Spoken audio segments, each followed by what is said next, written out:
नमस्कार। आज हम डिस्कस करेंगे इंपॉर्टेंट हिमाचल प्रदेश जीके के क्वेश्चन। देखिए, हिमाचल प्रदेश जीके के इंपॉर्टेंट क्वेश्चन डिस्कस करेंगे। हर एक question exam point of view से जो है वो इंपॉर्टेंट है। आपको पता है पीजीटी का जो एग्ज़ाम है, एक तो इस संडे को जो है वो हो जाएगा, एक उससे अगले संडे को हो जाएगा, और अभी बाकी एग्ज़ाम्स का शेड्यूल आया नहीं है। जब वो आएगा तो वो भी आपको पता चल जाएगा। परंतु अभी इंपॉर्टेंट ये है कि हम जितना रिवाइज कर सकें, जितना पढ़ सकें, उतना ज़रूरी है। तो ये सारी देखो, पिछले कल हमने नेशनल इंटरनेशनल अफेयर के क्वेश्चन डिस्कस किए थे। आज हम हिमाचल प्रदेश जीके के क्वेश्चन जो हैं वो डिस्कस करेंगे, और ये क्वेश्चन मोस्ट इंपॉर्टेंट है। और देखिए, 15 क्वेश्चन जो हैं पूछे जाएंगे, 30 नंबर के क्वेश्चन जो हैं वो पूछे जाएंगे, यानी कि हर एक क्वेश्चन 2 नंबर का होगा। तो ये क्वेश्चंस आपकी काफ़ी हेल्प करेंगे, जैसे कि पहले के एग्जाम्स में भी की है। क्वेश्चन नंबर 1 देखेंगे। बोलते हैं यहाँ पर क्या बोलते हैं, in which year the land settlement work started in Chamba district. तो बोलते हैं कि चंबा जिले में जो था वो भूमि बंदोबस्त का कार्य जो था वो किस वर्ष जो था वो प्रारंभ हुआ था।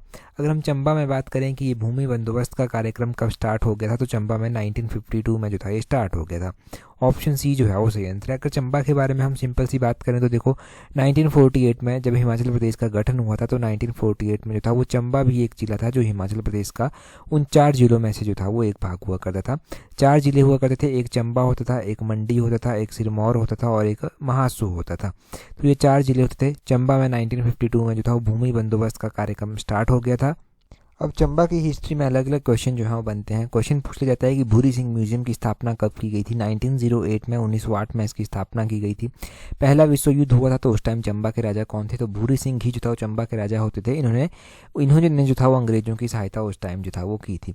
दूसरा क्वेश्चन इस तरह से पूछा जा सकता है कि चंबा में जो था वो चंबा में लॉर्ड कर्जन के द्वारा विजिट किया गया था अपनी पत्नी के साथ, तो कौन से ईयर में विजिट किया गया था। वर्ष 1900 में से जो था वो लॉर्ड कर्जन ने विजिट किया था। भटियात विद्रोह के बारे में आपने सुना होगा। भटियात में एक आंदोलन हुआ था, ये कौन से ईयर में हुआ था और किस राजा का कार्यकाल के दौरान हुआ था, तो भटियात का ये आंदोलन 1895 में हुआ था, और ये जो था वो राजा श्याम सिंह के कार्यकाल के दौरान जो था वो हुआ था। एक क्वेश्चन आपने ये ध्यान रखना है, आपने ध्यान रखना है कि डिस्ट्रिक्ट चंबा में जो था वो हॉप्स की खेती जो था वो स्टार्ट की गई थी। ये हॉप्स की खेती डिस्ट्रिक्ट चंबा में कब स्टार्ट की गई थी, 1880 में जो था वो डिस्ट्रिक्ट चंबा में ये हॉप्स की खेती जो था वो स्टार्ट की गई थी। दूसरा क्वेश्चन आपने ध्यान रखना है कि डिस्ट्रिक्ट चंबा में जो था वो डिस्ट्रिक्ट चंबा के जो वन थे, उन वनों को जो था वो 99 ईयर्स के लिए जो था वो लीज में दे दिया गया था, लीज पर दे दिया गया था। वो किस राजा के कार्यकाल की बात है, तो वो राजा श्री सिंह के कार्यकाल की बात है कि राजा ने जो था वो क्या किया था, चंबा के वनों को जो था वो अंग्रेजों को 99 ईयर्स के लिए जो था वो लीज पर दे दिया था। तो ये क्वेश्चन भी आपने ध्यान रखना। आपने ध्यान रखना है कि जब 1857 का विद्रोह हुआ था तो उस टाइम चंबा का राजा कौन हुआ करता था, तो 1857 का जब विद्रोह हुआ था तो उस टाइम चंबा का राजा श्री सिंह ही जो था वो हुआ करता था। इन्होंने अंग्रेजों की सहायता की थी। तो ये सारे क्वेश्चंस आपको इस तरह से याद रखने हैं। और भी बहुत सारे क्वेश्चंस हैं यहाँ से, तो जैसे कि चंबा रियासत की स्थापना किसने की थी, राजा मेरू वर्मन ने की थी। चंबा शहर की स्थापना किसने की थी, राजा साहिल वर्मन ने की थी। चंबा में मिंजर मेला मनाया जाता है, कौन सी नदी के किनारे मनाया जाता है, रावी नदी के किनारे मनाया जाता है। तो ये सारे क्वेश्चन याद रखने। मैं बार बार कहता हूँ कि ज़रूरी नहीं कि क्वेश्चन ऐसे ही पूछ लिए जाएँ जैसे हम डिस्कस करते हैं। आपको क्वेश्चन और उनके आंसर याद होने चाहिए। क्वेश्चन स्टेटमेंट बेस्ड भी पूछे जा सकते हैं, मैच करने को भी पूछे जा सकते हैं। तो आपको हर एक तरह से क्वेश्चन का आंसर पता होना चाहिए। अगले क्वेश्चन में बोलते हैं, विच of the following valley lies between the Dhauladhar and Pir Panjal. तो बोलते हैं इनमें से कौन सी वैली ऐसी है जो धौलाधार और पीर पंजाल के बीच में जो है वो पड़ती है। अगर हम इंपॉर्टेंट वैलीज़ की बात करें तो इनमें से ये जो बड़ा भंगाल वैली है ना, बड़ा भंगाल वैली जो है वो ऑप्शन सी इसका सही आंसर हो जाएगा। ये वैली जो है, ये वैली पड़ती है धौलाधार और पीर पंजाल के बीच में। अगर हम धौलाधार की बात करते हैं तो देखो, धौलाधार वैसे तो हिमाचल के बहुत सारे डिस्ट्रिक्ट्स को टच करती है, परंतु धर्मशाला में आपको मुख्य रूप से धौलाधार की पहाड़ियाँ देखने को मिल जाएंगी। पीर पंजाल का अगर हम बात करें तो पीर पंजाल जो है ये मुख्य रूप से जो है वो चंबा डिस्ट्रिक्ट में जो है वो पड़ती है। और धौलाधार के बारे में ध्यान रखना है कि इसको मौलाक पर्वत भी जो है वो कहा जाता है। और पीर पंजाल के बारे में आपने ये ध्यान रखना है कि ये 2 नदियां जो चंबा में बहती हैं, एक रावी और एक चनाब नदी बहती है, तो इनके बीच में डिवाइड का काम जो है ये पीर पंजाल की पहाड़ियाँ जो हैं वो करती हैं। पहाड़ियों के बारे में तो अलग अलग क्वेश्चन हमने जाने। बल वैली कहाँ पर पड़ती है, यहाँ पर पहले वैली जान लीजिए। बल वैली मंडी में पड़ती है, मंडी की मोस्ट फर्टाइल वैली ये मानी जाती है। पत्तन वैली कहाँ पर पड़ती है, लाहौल स्पीति में जो है ये पड़ती है। शिवालिक वैली या फिर शिवालिक रेंज की अगर हम बात करें, जिसको कि मानक पर्वत भी कहा जाता है, ये जो है डिस्ट्रिक्ट ऊना में, डिस्ट्रिक्ट ऊना में मुख्य रूप से पड़ती है। वैसे तो बहुत सारी रेंजेस जो हैं वो इसमें आती हैं, सिरमौर के क्षेत्र भी आते हैं, सोलन के भी आते हैं, तो परंतु मुख्य रूप से अगर पूछा जाए तो आपने ऊना डिस्ट्रिक्ट जो है वो याद रखना है यहाँ से। तो ये सारे क्वेश्चंस हो गए जो इंपॉर्टेंट ऑप्शंस हमारे पास दिए गए हैं उनके बारे में, इतना याद रख लीजिए, काफ़ी है एग्जाम पॉइंट ऑफ व्यू से याद रखने के लिए, या फिर एग्जाम पॉइंट ऑफ व्यूज में इस तरह के क्वेश्चन बन जाएंगे। अगला क्वेश्चन देखते हैं हमारे पास क्या पूछा गया है नेक्स्ट क्वेश्चन में बोलते हैं in which year a tragic incidence caused by the Andhra river in Shimla district. तो देखो आंध्रा रिवर जो कि एक यमुना की सहायक नदी है, इसके द्वारा जो था वो एक क्या किया गया था, भारी तबाही के रूप में जो था वो एक इंसिडेंट शिमला में किया गया था। तो ये कौन से ईयर की बात है जब ये घटना जो था वो हुई थी, ये दुखद घटना जो था वो हुई थी। तो ये दुखद घटना जो था वो 1997 में जो था वो हुई थी। ऑप्शन सी जो है वो सही आंसर। 1997 में ये दुखद घटना हुई थी, परंतु हुई एग्जैक्टली कहाँ पर थी ये घटना। देखो अगर हम इस एग्जैक्टली इसकी बारे में बात करें तो आंध्रा रिवर के द्वारा जो था वो चिड़गांव जो यहाँ पर गांव पड़ता है, चिड़गांव गांव में जो था वो एक बाढ़ के रूप में जो था वो काफ़ी लोगों को जो था वो नुकसान पहुंचा था। 500 कहा जाता है कि 500 के करीब लोग जो था वो यहाँ पर मारे गए थे। 1997 में जो था ये घटना देखने को जो था वो मिली थी। आंध्रा के बारे में अगर हम बात कर रहे हैं तो आंध्रा जो है वो यमुना की सहायक नदी है। ये चिड़गांव के समीप, चिड़गांव जो कि शिमला में पड़ता है उसके समीप ही जो है वो कहीं से निकलती है और आगे चलकर जो है वो यमुना की सहायक नदी जो है वो बन जाती है। यमुना जिसका वैदिक नाम आपको बताया कालिंदी है। यमुना की सहायक नदियों में टॉन्स, पब्बर, गिरी, जलाल ये सारी जो है वो आ जाती हैं। अगर आपको ध्यान हो तो यमुना के बारे में आपने क्या क्वेश्चन एक पढ़ रखा होगा, कौन सी नदी जो है वो सिरमौर को 2 इक्वल पार्ट्स में जो है वो डिवाइड कर देती है। जैसे कि ये डिस्ट्रिक्ट सिरमौर है तो इसको 2 इक्वल पार्ट्स में जो है वो डिवाइड कर देगी। तो गिरी नदी जिसको गिरी गंगा भी जो है वो कह देते हैं, ये जो है सिरमौर को 2 इक्वल पार्ट में जो है वो डिवाइड कर देती है। कुप्पर पीक से जो है ये निकलती है, तो कुप्पर पीक का नाम भी आपने ध्यान रखना है जहाँ से ये निकलती है। ठीक है जी, तो ये आपने जान लिया यमुना नदी के बारे में, उसकी सहायक के बारे में जो इंपॉर्टेंट क्वेश्चन पूछा गया है वो। अब देखो इस तरह के अगर नदियों में कोई हादसे हुए तो लालजी में भी एक हादसा जो था वो देखने को मिला था। कौन से ईयर की बात है जब लालजी में ये हादसा देखने को मिला था? अराउंड 2014 में जो था वो लालजी में ये हादसा देखने को मिला था कि पानी एकदम से छोड़ दिया गया था। कुछ टूरिस्ट आए थे, कुछ टूरिस्ट कॉलेज के बच्चे आए थे टूर पे और वो नदी के किनारे बैठे थे, ब्यास नदी के किनारे, और जैसे ही एकदम से पानी इंक्रीज हुआ तो वो लोग काफ़ी लोग जो था वो बह गए थे वहाँ पर। तो पूछा जा सकता है ये लालजी इंसिडेंस कब हुआ था। वैसे राइट के एग्जाम में इसका नाम जो है वो पूछा जा चुका है कि ये जो बच्चे यहाँ पर बह गए थे पानी में, ये कौन से इंस्टीट्यूट के बच्चे थे, कहाँ से आए थे? तो देखो एक VNR विज्ञान इंस्टीट्यूट ऑफ इंजीनियरिंग टेक्नोलॉजी है हैदराबाद तेलंगाना का, वहाँ के बच्चे थे जो यहाँ पर जो था वो बह गए थे। तो अलाइड में ये क्वेश्चन पूछा भी गया है। जब ये इंसिडेंस हुआ था तो ये तो उस टाइम की बात है कि उसके कुछ एक साल के बाद जो था वो पूछ लिया गया था, परंतु अभी भी अगर कुछ पूछा जाए तो वो आपको ध्यान रखना है। अगला क्वेश्चन देखें क्या बोलते हैं, यहाँ पर बोलते हैं find out the correct match of the following tribes with their marriage system. तो हमारे पास 4 यहाँ पर जो है वो ट्राइब्स दी गई हैं, उनके मैरिज सिस्टम जो है वो दिए गए हैं। आपको करेक्ट 1 ही जो है वो यहाँ पर बताना है कि करेक्ट 1 कौन कौन से हैं। सबसे पहले खसास दिया गया है कि गदर इनके बीच में मैरिज का टाइप है। दूसरा गद्दी दिया गया है कि बड़ी शादी इनके बीच में मैरिज का टाइप है। तीसरा हमारे पास पंगवाल दिया गया है कि बट्टा सट्टा इनके बीच में मैरिज का टाइप है। चौथा हमारे पास हालिस दिया गया है क्या मलिया इनके बीच में मैरिज का टाइप है। तो सबसे पहले हम खसास की बात करते हैं। देखो खसास का हमने पहले भी पढ़ रखा है कि गदर इनके बीच में मैरिज का टाइप है। ठीक है जी, खसास के बीच में जो है मैरिज का टाइप है ये, तो ये बिल्कुल सही है, पहली स्टेटमेंट आपके पास सही है।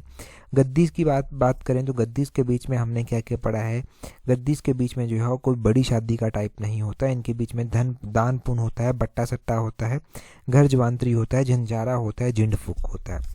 तो ये हमारे पास गलत हो जाएगा, इस तरह की मैरिज नहीं होती। तीसरा है पंगवाल्स। तो पंगवाल्स की बात करें तो पंगवाल्स का भी हमने पढ़ रखा है, परंतु हमने अभी ही पढ़ा है बट्टा सट्टा गद्दीस के बीच में होता है, पंगवाल्स के बीच में नहीं होता, ये भी गलत है। हम पंगवाल्स का भी रिवाइज कर लेते हैं कि पंगवाल्स के बीच में जो है कौन कौन से इंपॉर्टेंट मैरिज के टाइप होते हैं। इनके बीच में डोगरी होता है, पिठचुक होता है, टोपी लाना होता है, ये विडो रीमैरिज होती है, ये होते हैं। और अगर हम बात करें हालिस की तो हालिस के बीच में जो है क्या मलिया मैरिज का टाइप होता है। तो बिल्कुल सही बात है, ये इनके बीच में मैरिज का टाइप जो है वो होता है। तो चौथा ऑप्शन भी जो है वो सही है, पहला हो गया और चौथा हो गया, ये सही दिए गए हैं। अगर ऑप्शंस के हिसाब से देखेंगे तो आपके पास चौथा और पहला ऑप्शन डी जो है वो सही आंसर हो जाएगा। चौथा और पहला जो है वो बिल्कुल सही आंसर, बिल्कुल सही जो है वो मैच यहाँ पर किया गया है। अब देखो अगर हम मैरिज के टाइप में बात करते हैं तो जो मैंने पहले रिवाइज़ करवाए हैं हम उन्हीं को ही जो है वो रिवाइज़ करेंगे, क्योंकि जो चीज़ें हमने पहले पढ़ रखी हैं अगर वो भी अच्छे से आती होंगी तो बहुत सारे क्वेश्चन जो हैं वो सॉल्व हो जाएंगे।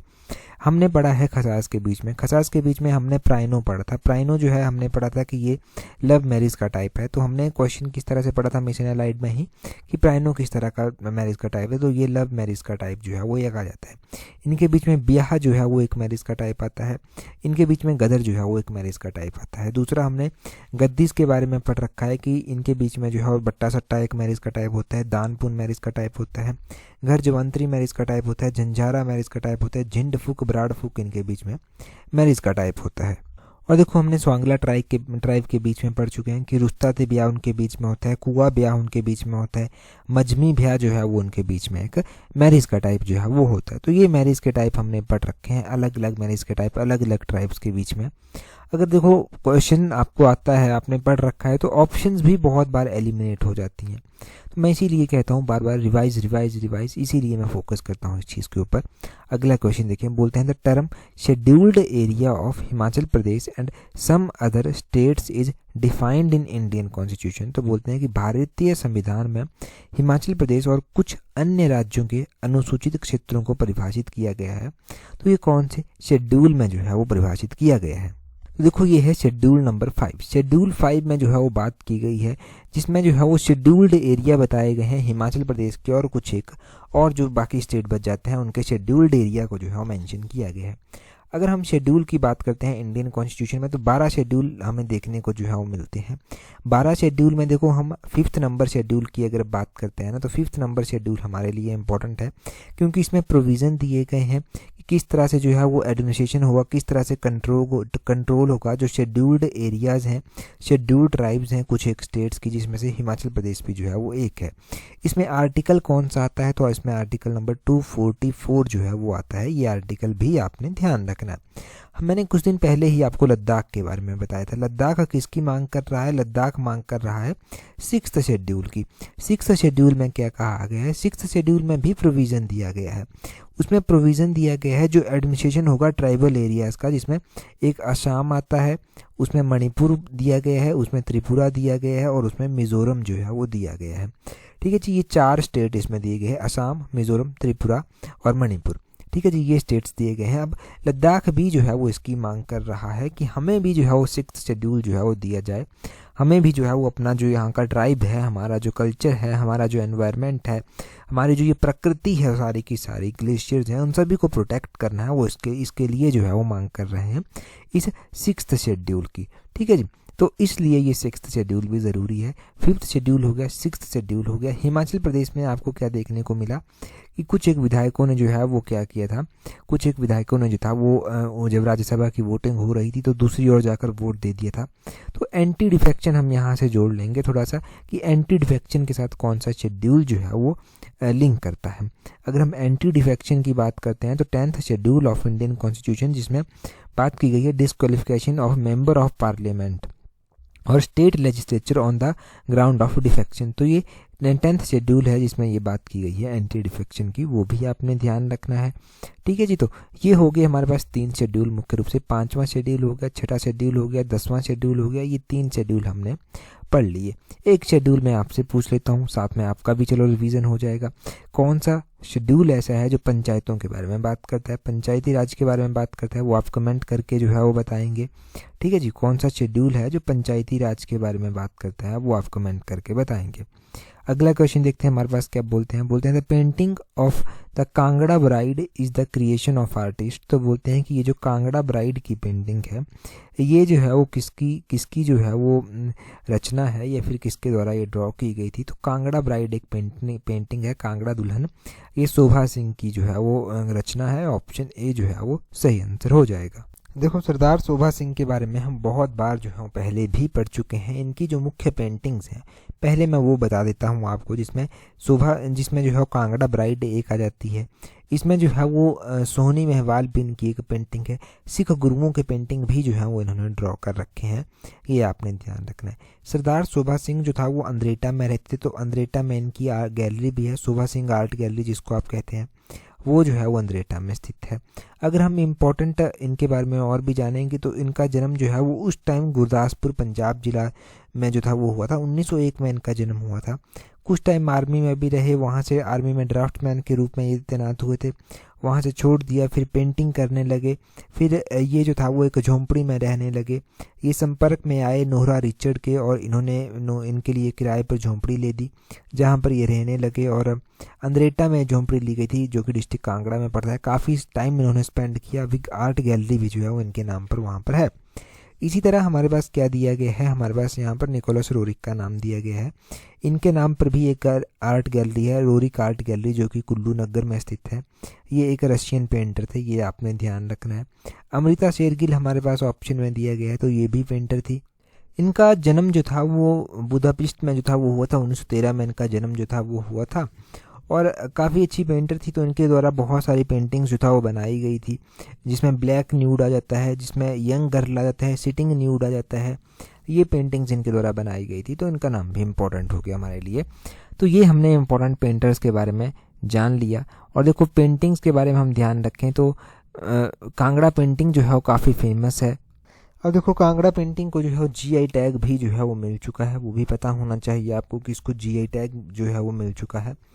और ये सारे इम्पोर्टेंट पॉइंट्स आपने अगर थोड़े थोड़े याद रखें तो कहीं ना कहीं पर एग्ज़ाम में स्टेटमेंट बेस्ड क्वेश्चन भी पूछा जाए तब भी आप सॉल्व कर पाएंगे। डायरेक्टली पूछ लिया गया तब तो बहुत ही अच्छा है और बहुत ही अच्छा क्वेश्चन सॉल्व हो जाएगा, 1 नंबर पक्का हो जाएगा। आगे बोलते हैं of the leaders who did not participate in the Prajamandal movement of the Shimla hill states. तो बोलते हैं कि किन नेताओं ने जो है वो शिमला पहाड़ी राज्यों के प्रजामंडल आंदोलन में भाग नहीं लिया था। देखो अगर हम बात करते हैं कि शिमला पहाड़ी राज्यों में जो प्रजामंडल आंदोलन हुआ था उसमें किसके द्वारा भाग नहीं लिया गया था, तो सत महाजन के द्वारा यहाँ पर भाग नहीं लिया गया था। ऑप्शन सी जो है वो सही आंसर है। इसके अलावा भागवल सौता हो गए, शिवानंद रमौल हो गए, भास्कर नंद हो गए, इन सभी के द्वारा जो था वो शिमला पहाड़ी क्षेत्रों के प्रजामंडलों में जो था वो भाग लिया गया था। हमारे पास अलग अलग प्रजामंडलों के आंदोलन हुए, जैसे कि हमें जानने को क्या क्या मिलता है प्रजामंडलों के बारे में। हमें जानने को मिलता है कि धामी प्रजामंडल जो कि सीताराम की अध्यक्षता में बनाया गया था एक, वो हमें जानने को मिलता है। धामी रियासती प्रजामंडल 1939 में जो था वो इसकी स्थापना की गई थी। इसके अलावा हमें जानने को यहाँ पर ये भी मिलता है कि सिरमौर में प्रजामंडल बनाया गया था। जो सिरमौर प्रजामंडल था वो 1939 में जो था वो बनाया गया था। चौधरी शेरजंग इसके मुख्य लीडर थे और भी बहुत सारे लीडर यहाँ पर थे। हमें कुनिहार प्रजामंडल देखने को मिलता है 1939 में। ये कुनिहार में जो था वो प्रजामंडल की स्थापना जो था वो की गई थी। बिलासपुर रियासत में भी जो है वो प्रजामंडल देखने को मिलता है। बिलासपुर रियासत में देखो कहा जाता है कि दौलत राम संख्यान थे, नरोत्तम दत्त शास्त्री थे और इस यहाँ पर जो था वो देवी राम उपाध्याय थे। इनके द्वारा जो था वो उदयपुर में all India state people conference का सेशन 1945 में जो था वो अटेंड किया गया था। उसके बाद इन्होंने डिसाइड किया कि बिलासपुर रियासत प्रजामंडल जो है वो बनाया जाएगा। फिर ये प्रजामंडल जो था वो इनके द्वारा बनाया गया था। मंडी में प्रजामंडल बने, शिमला, सिरमौर, धामी, ये सारे जगह जो था वो प्रजामंडल बनते रहे अलग अलग टाइम्स में और इनके द्वारा अलग अलग टाइम में अपनी डिमांड्स जो था वो उठाई गई। ठीक है जी, तो हमने ये क्वेश्चन, एक इम्पोर्टेंट क्वेश्चन यहाँ से जाना। धामी गोलीकांड कब हुआ था? बहुत टाइम से रिवाइज़ नहीं हुआ है। ऐसा ना हो कि आसान क्वेश्चन ही हम रिवाइज़ ना कर पाएँ, और वैसे तो आप अपने लेवल पर रिवाइज़ कर रहे हैं। देखो अगर हम धामी में बात करते हैं कि ये गोलीकांड जो था वो कब हुआ था, धामी ट्रेजेडी 1939 में जो था ये हुई थी। धामी प्रेम प्रचारिणी सभा हुआ करती थी 1937 में जो बनी थी, और इसी को 1939 में धामी रियासती प्रजामंडल में जो था वो कन्वर्ट भी किया गया था। तो ये सारे पॉइंट्स आपने ध्यान रखने हैं। अगला क्वेश्चन देखते हैं। उससे पहले देखो अगर आप पीजीटी की तैयारी कर रहे हैं तो पीजीटी पेपर 1 की टेस्ट सीरीज आप प्रैक्टिस कर सकते हैं। पीजीटी पेपर 1 की टेस्ट सीरीज का लिंक नीचे डिस्क्रिप्शन बॉक्स कमेंट बॉक्स में दिया गया है। एक तो आपका रिवीजन हो जाएगा, दूसरा आपको पता चल जाएगा कि क्या क्या कमियाँ आप में हैं, उन कमियों को दूर कर सकते हैं। तीसरा आप देखिए अपनी स्टडी को एक बहुत अच्छी शेप जो है उस टेस्ट सीरीज से दे सकते हैं। तो टेस्ट सीरीज का लिंक नीचे डिस्क्रिप्शन बॉक्स कमेंट बॉक्स में दिया गया है, वहाँ से अवेल कर सकते हैं। अगले क्वेश्चन में देखें, बोलते हैं विच of the following district of Himachal Pradesh so decline of population in census 2011 from the census of 2001। तो बोलते हैं कि हिमाचल प्रदेश में निम्नलिखित में से किस जिले में जनसंख्या में जो है वो 2001 की जनगणना के तुलना में 2011 की जनगणना में गिरावट देखने को मिली। मतलब ये हुआ कि 2001 की जब जनगणना हुई थी तो उस जिले में जो था वो पॉपुलेशन ज़्यादा थी, और जब 2001 में जनगणना होती है तो देखने को मिलता है कि उस जिले की पॉपुलेशन जो है वो कम हो गई है। तो ऐसा कौन सा डिस्ट्रिक्ट था? ये भी मोस्ट इम्पॉर्टेंट क्वेश्चन है। देखो ये ऐसा एक डिस्ट्रिक्ट है हमारे पास, Lahaul Spiti district. Option C जो है वो सही आंसर है। लाहौल स्पीति डिस्ट्रिक्ट में देखने को मिलता है कि 2001 की जब यहाँ पर जनगणना हुई तो यहाँ की जो पॉपुलेशन थी वो थी 33,224। ये 2001 की जनगणना के अकॉर्डिंग थी। जब 2011 में यहाँ पर जनगणना होती है तो यहाँ की पॉपुलेशन थी 31,564। ये थी 2011 की जनगणना के अकॉर्डिंग पॉपुलेशन। तो 2001 में ये ज़्यादा थी, 2001 में हमें देखने को मिलता है कम हो गई। तो लाहौल स्पीति डिस्ट्रिक्ट जो है ये है। अगर हम बात करते हैं लाहौल स्पीति डिस्ट्रिक्ट की तो इसका एरिया तो सबसे ज़्यादा आता है हिमाचल प्रदेश में। इसका एरिया कितना एरिया जो है ये कवर करता है? तो ये 13,841 स्क्वायर किलोमीटर कवर करता है, जो कि पूरे हिमाचल का जो है वो कितना परसेंट कवर करता है? 24.86% जो है वो कवर करता है। हम पॉपुलेशन की बात करें तो देखो हिमाचल की 2011 की जनगणना के अनुसार पॉपुलेशन है 68,64,602 और 2001 की जब जनगणना हुई थी तो हिमाचल की पॉपुलेशन थी 60,77,900। ये जो था वो हिमाचल की पॉपुलेशन थी। तो ये पॉपुलेशन के आंकड़े आपको 2011 एज वेल एज 2001 के अकॉर्डिंग ध्यान रखने हैं। और लाहौल स्पीति का तो आपने ज़रूर ध्यान रखना है कि किस तरह से स्टेटस है इसका, कितनी पॉपुलेशन 2001 में थी, कितनी 2011 में थी। अगले क्वेश्चन में देखिए क्या बोलते हैं who is the Padma Shri award 2024 winner from Himachal Pradesh. तो देखो 2023-24 में जो पद्मश्री पुरस्कार दिया गया वो किसको दिया गया? अगर हम 2024 के पद्मश्री पुरस्कार विजेता की बात करते हैं तो इनका नाम है सोमदत्त बट्टू। ऑप्शन डी सही आंसर। देखो यहाँ पर तो सोमदत्त लिखा गया है, पूरा नाम है इनका सोमदत्त बट्टू। हो सकता है एग्जाम में सोमदत्त लिखा जाए और आपको नाम ही याद ना आए कि 2024 में किसको दिया गया है। तो सोमदत्त का नाम आपने ध्यान रखना है। इससे पहले पद्मा अवार्ड के बारे में क्वेश्चन पूछा जा चुका है एग्जाम में, तो ये इंपॉर्टेंट है आपके लिए। इनको आर्ट की श्रेणी में जो है ये अवार्ड जो है वो दिया गया है और डिस्ट्रिक्ट शिमला से जो है ये संबंध रखते हैं। तो इनके बारे में इतना पता होना चाहिए आपको कि कौन सी श्रेणी में इनको ये अवार्ड दिया गया है, कौन से जिले से जो है ये संबंध रखते हैं। 2024 में अगर हम बात करते हैं कि जो पद्मा अवार्ड दिए गए वो किस तरह से दिए गए और कितने जो था वो दिए गए, वो आपको पता होना चाहिए। पद्मा अवार्ड जो है 3 श्रेणियों में जो है वो दिए जाते हैं। एक पद्मश्री होता है, एक पद्म भूषण होता है और एक पद्म विभूषण जो है वो होता है। अगर हम सबसे बड़े अवार्ड की बात करें तो वो पद्मा अवार्ड में पद्म विभूषण होता है और उसके बाद जो है वो दूसरे नंबर पर पद्म भूषण आता है और तीसरे नंबर पर पद्मश्री आता है। तो पहले पद्म विभूषण की बात करें तो पद्म विभूषण 5 लोगों को दिया गया है। पद्म भूषण की बात करें तो 17 लोगों को दिया गया है और अगर हम बात करें पद्मश्री की तो 110 लोगों को जो है ये दिया गया है 2024। ये डाटा ज़रूर आपको ध्यान होना चाहिए, इस डाटा से भी क्वेश्चन बन सकता है। आगे बोलते हैं of the following peaks is not, यहाँ पर होगा not located in Lahaul and Spiti district. तो बोलते हैं निम्नलिखित में से कौन सी चोटी लाहौल स्पीति जिले में स्थित नहीं है। अगर हम बात करते हैं कि कौन सी चोटी इनमें से ऐसी है जो लाहौल स्पीति डिस्ट्रिक्ट में स्थित नहीं है, तो हर एक चोटी के बारे में हम जानेंगे कि कौन सी चोटी कहाँ पर स्थित है। आपके डाउट भी क्लियर हो जाएंगे और क्वेश्चन भी सॉल्व हो जाएगा। देखिए जी हमारे पास यहाँ पर एक सांगरीला चोटी जो है वो दी गई है। तो देखो सांगरीला के बारे में अगर हम बात करें तो ये कहाँ पर आती है, ये लाहौल स्पीति डिस्ट्रिक्ट में जो है वो आती है। ठीक है जी, तो लाहौल स्पीति में आती है। मुल्किला की बात करें कि ये कहाँ पर आती है, तो मुल्किला भी जो है लाहौल स्पीति डिस्ट्रिक्ट में ही आती है। लेडी ऑफ केलोंग आपको पता है पीक भी है, ग्लेशियर भी है, जो कि केलोंग से दिखाई देता है एक लेडी की शेप में। तो केलोंग लाहौल स्पीति का हेडक्वार्टर है, ये भी लाहौल स्पीति में ही जो है वो हुई। हमारे पास एक बच जाती है जोरखादेन। जोरखादेन जो है वो लाहौल स्पीति में स्थित नहीं है। फिर ये कहाँ पर स्थित है, आपने ध्यान रखना है कि ये जोरखादेन जो है ये किन्नौर डिस्ट्रिक्ट में जो है वो स्थित है। किन्नौर में जो है ये स्थित है। किन्नौर में क्या कोई और भी इम्पोर्टेंट चोटियाँ इस तरह की स्थित हैं जो एग्ज़ाम में पूछी जाती है, तो एक रालदांग चोटी हो गई, ये किन्नौर में जो है वो स्थित है, ये आपने ध्यान रखना है। एक पीशू चोटी हो गई, ये किन्नौर में स्थित है। एक जोरखादेन चोटी हो गई, ये किन्नौर में स्थित है। लियो पार्क्यूल आप पढ़ते हैं, आप सिल्ला पीक पढ़ते हैं, हाईएस्ट पीक हिमाचल की। किन्नर कैलाश आप पढ़ते हैं लाहौल स्पीति में, किन्नर कैलाश आप पढ़ते हैं किन्नौर में जो है वो स्थित है। तो ये सारे इम्पोर्टेंट जो पीक्स हैं हमारी वो किन्नौर ज़िले की भी ध्यान रखनी है। बाकी लाहौल स्पीति की आपको पता होनी चाहिए। आपको पता होना चाहिए नरसिंह टिब्बा कहाँ पर स्थित है, चंबा जिले में स्थित है। गौरी देवी का टिब्बा चंबा जिले में जो है वो स्थित है। आपको पता होना चाहिए कुप्पर पीक कहाँ पर स्थित है, शिमला में जो है ये स्थित है। आपको पता होना चाहिए कि इंद्र किला कहाँ पर स्थित है, कुल्लू में स्थित है। दियो टिब्बा कहाँ पर स्थित है, कुल्लू में स्थित है।